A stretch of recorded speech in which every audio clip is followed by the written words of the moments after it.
Election లో చెప్పినాం మేము ఏంటంటే అన్ని హామీలు ఇచ్చినాం, తెలియకుండా ఇచ్చినాం. ఏంటంటే కేసీఆర్ ఇంత అప్పు చేస్తాడు, ఇంత రాష్ట్రాన్ని దోసుకొని తినడని మాకు తెలియదు. అప్పుడు ఎలక్షన్ తర్వాత ప్రభుత్వం ఏర్పడ్డాక తెలిసింది 6,00,000 కోట్ల రూపాయలు అప్పు చేసిండు. ఎంత? 6,00,000 కోట్ల రూపాయలు అప్పు చేసిండు. మెత్తికి నెలకు రేవంత్ రెడ్డి ఎంత కడుతున్నాడు అంటే 6,500 కోట్లు మిత్తి కడుతున్నాడు. ఎంత? 6,500 కోట్లు కడుతున్నాడు. మళ్ళీ ఎందుకు తీసుకున్నాడో అప్పు, మిత్తి మనం ఎందుకు కడుతున్నామో మనకు అర్థం కాని పరిస్థితి ఉన్నది. అసెంబ్లీలో నాకు వచ్చేదికి ఇన్ని లక్షలే, ఇన్ని కోట్లే, నేను ఇన్ని కోట్లు అప్పు అంటే భయ్ నీకంటే ముందు అప్పు లేదా? టీడీపీ పార్టీ వచ్చినప్పుడు అప్పు లేదా? కాంగ్రెస్ ప్రభుత్వం వచ్చినప్పుడు అప్పు లేదా? టీఆర్ఎస్ ప్రభుత్వం వచ్చినప్పుడు అప్పు లేదా? మరి ఏ సీఎం అన్న అసెంబ్లీలో ప్రభుత్వంలో మనకు అప్పు ఉన్నదని చెప్పిండా?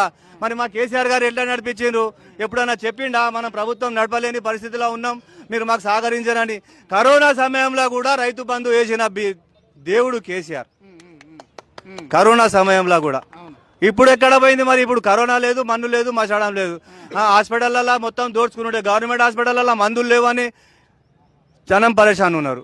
అక్కడ మెడిసిన్స్ లేవు, అవి లేవు, ఇవి లేవు అని గవర్నమెంట్ హాస్పిటల్లో సూపరింటెండెంట్ వాళ్ళు చెప్తున్నారు. మరి ఎక్కడ పోతుంది పైసలు? ఎక్కడ పంచుతున్నారు? ఏంటంటే ఆ టెండర్ పెట్టిన ఎందుకు టెండర్ వాళ్ళు పంచుకునేటానికి, కమిషన్లు పంచుకునేటానికి టెండర్లు పెడుతుర్రా? అదే జనంకి చేసే మేలు చేయొచ్చు కదా.